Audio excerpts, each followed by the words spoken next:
To change the font size of your keyboard on Samsung Galaxy S24 Ultra, swipe down the top of the screen and then tap setting icon.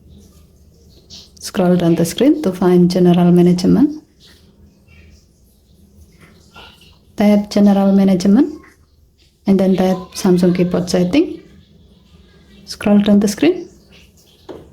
Under style and layout section, tap font size.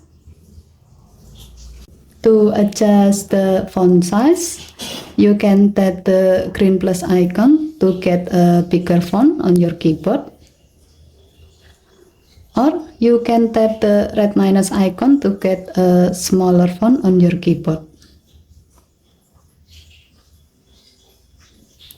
Okay, thank you for watching. Please help to like and subscribe. Have a nice day.